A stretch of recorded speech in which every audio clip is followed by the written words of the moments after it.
Welcome to steno dictation. अगर आप हमारे चैनल पर नए हैं तो हमारे चैनल को सब्सक्राइब करें और बेल आइकन ज़रूर दबाएं।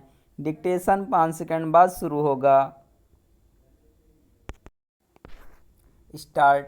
विपक्षी दलों के गठबंधन आईएनडीआईए की समन्वय समिति की बैठक पर न केवल इस गठजोड़ में शामिल घटक दलों की निगाह होगी बल्कि आम जनता के साथ भाजपा के नेतृत्व वाले गठबंधन राजग की भी।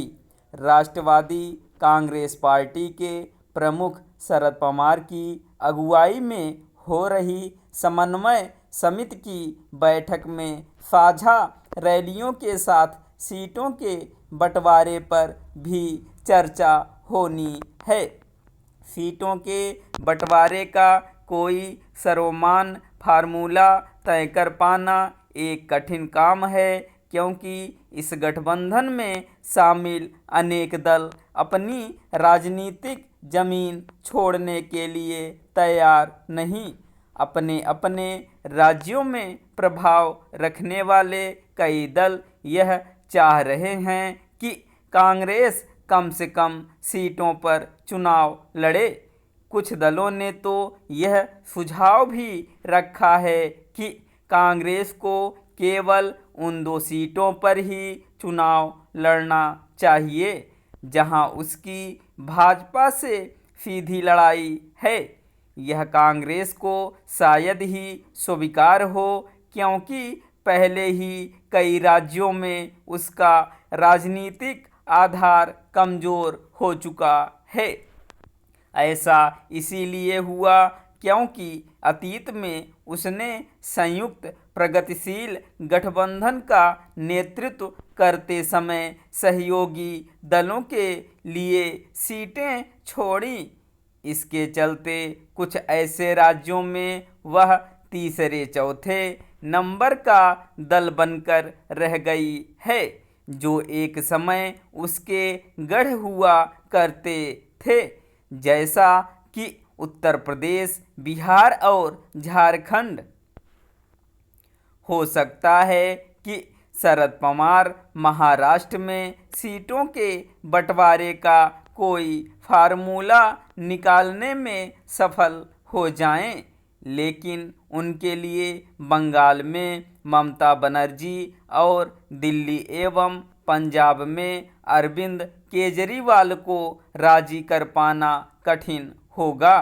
जहां बंगाल में ममता बनर्जी को यह रास नहीं आ रहा है कि कांग्रेस और वाम दल एक साथ रहें, वहीं पंजाब और दिल्ली में आम आदमी पार्टी अपने को राजनीतिक रूप से कांग्रेस से अधिक शक्तिशाली मान रही है।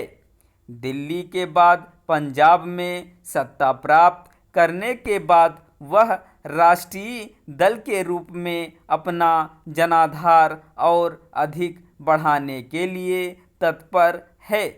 इन दोनों राज्यों में एक समस्या यह भी है कि कांग्रेस के कई नेता आम आदमी पार्टी के साथ मिलकर चुनाव लड़ने को तैयार नहीं।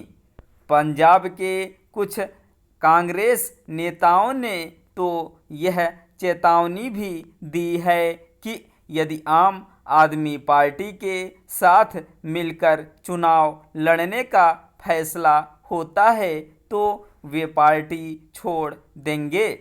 आईएनडीआईए के सामने केवल सीटों के बंटवारे की ही चुनौती नहीं है, उसे अपना संयोजक भी तय करना है और प्रधानमंत्री पद का दावेदार भी।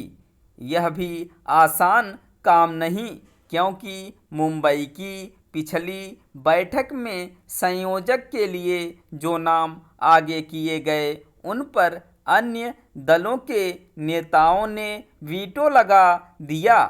आईएनडीआईए अभी तक अपना राजनीतिक और प्रशासनिक एजेंडा भी सामने नहीं रख सका है। वह अब तक यह बताने में असफल है कि यदि वह सत्ता में आया तो उसके विकास का मॉडल क्या होगा और वह किन नीतियों पर चलेगा। स्टॉप।